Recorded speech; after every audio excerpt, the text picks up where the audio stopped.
السلام علیکم۔ آج میں فضائل اعمال پڑھ رہا ہوں۔ چوتھی فصل، فوائد متفرقہ کے بیان۔ فصل اول میں اللہ جل شانہ کا حکم درود کے بارے میں گزر چکا اور حکم کا تقاضا وجوب ہے، اس لیے جمہور علماء کے نزدیک درود شریف کا کم سے کم عمر میں ایک مرتبہ پڑھنا فرض ہے۔ بعض علماء نے اس پر اجتماع یعنی پوری امت کی متفقہ رائے بھی نقل کیا ہے، لیکن تیسری فصل میں جو بعیدیں اس مضمون کی گزری ہیں کہ حضور اقدس صلی اللہ علیہ وسلم کے پاک نام کے آنے پر درود نہ پڑھنے والا بخیل ہے، ظالم ہے، بدبخت ہے، اس پر حضور صلی اللہ علیہ وسلم کی اور حضرت جبریل علیہ السلام کی طرف سے ہلاکت کی بددعائیں ہیں وغیرہ وغیرہ۔ ان کی بنا پر بعض علماء کے مذہب یہ ہے کہ جب بھی نبی کریم صلی اللہ علیہ وسلم کا نامی آئے اس وقت ہر مرتبہ درود پڑھنا واجب ہے۔ حافظ ابن حجر رحمۃ اللہ علیہ نے فتح الباری میں اس میں 10 مذہب نقل کیے ہیں اور جلو مسالک میں زیادہ بحث تفصیلی اس پر کی گئی ہے لکھا ہے کہ بعض علماء نے اس پر اجماع نقل کیا ہے کہ ہر مسلمان پر عمر بھر میں کم سے کم ایک مرتبہ پڑھنا فرض ہے، اور اس کے بعد میں اختلاف ہے۔ خود حنفیہ کے یہاں بھی اس میں 2 قول ہیں۔ امام طحاوی رحمۃ اللہ علیہ وغیرہ کی رائے یہ ہے کہ جب بھی نبی کریم صلی اللہ علیہ وسلم کا نامی آئے تو درود شریف پڑھنا واجب ہے۔ ان روایت کی بنا پر جو تیسری فصل میں گزری، امام کرخی وغیرہ کی رائے یہ ہے کہ فرض کا درجہ ہے۔ نبی کریم صلی اللہ علیہ وسلم کے نامی کے ساتھ شروع میں سیدنا کا لفظ بڑھا دینا مستحب ہے۔ در مختار میں لکھا ہے کہ سیدنا بڑھا دینا مستحب ہے، اس لیے کہ ایسی چیز کی زیادتی جو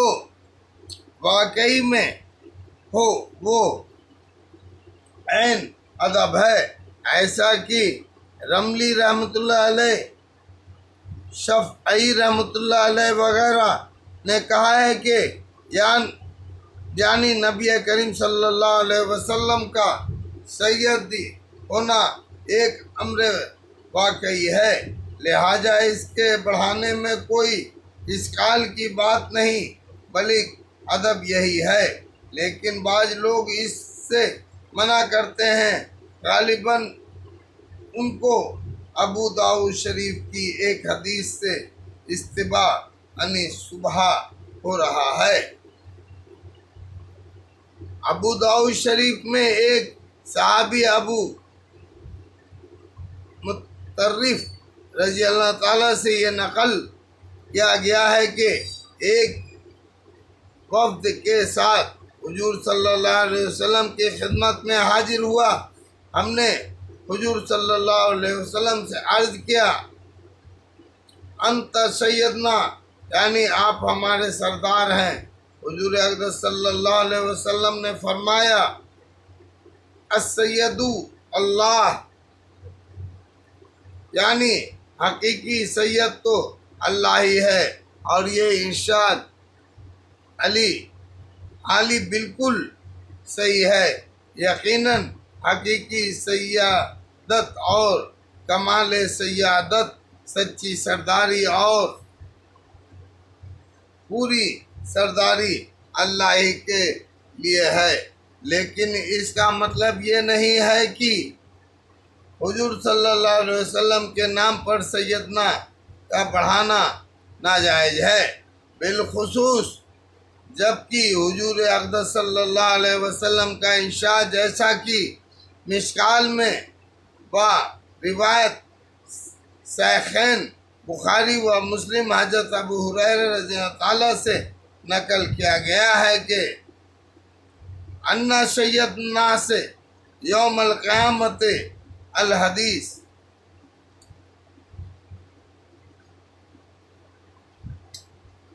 ان سید الناس یوم القیامت حدیث کی میں لوگوں کا سردار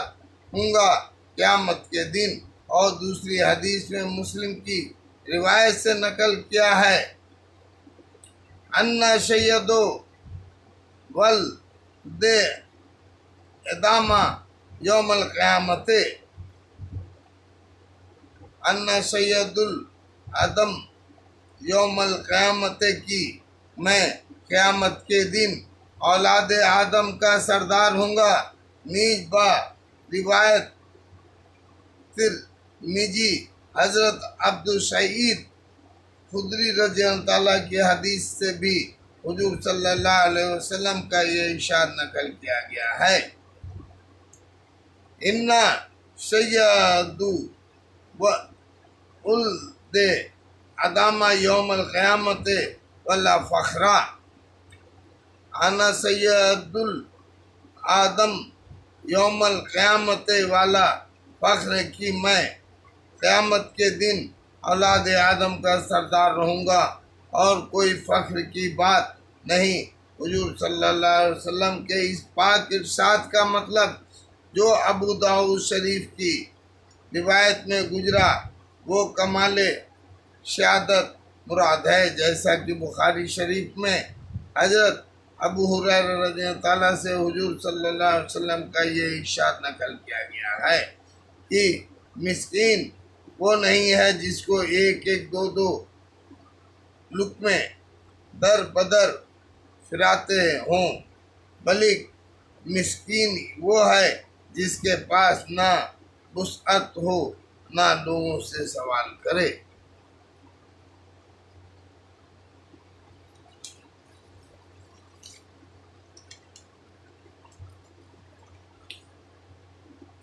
اسی طرح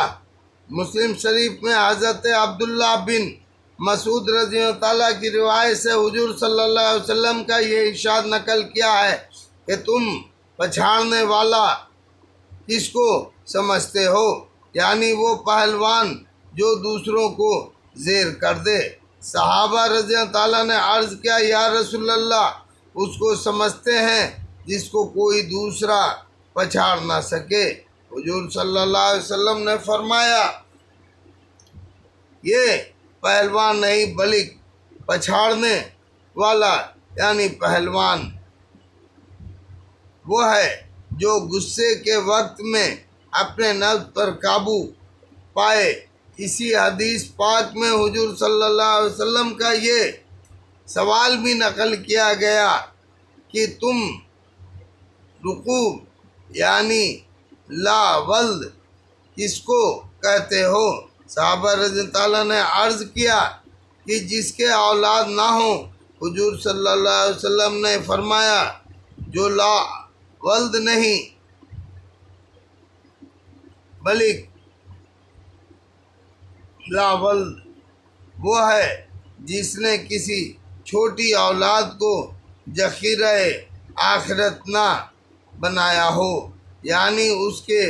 کسی معصوم بچے کی موت نہ ہوئی ہو۔ اب ظاہر ہے کہ جو مسکین بھیک مانگتا ہو اس کو مسکین کہنا کون ناجائز کہہ دے گا؟ اسی طرح جو پہلوان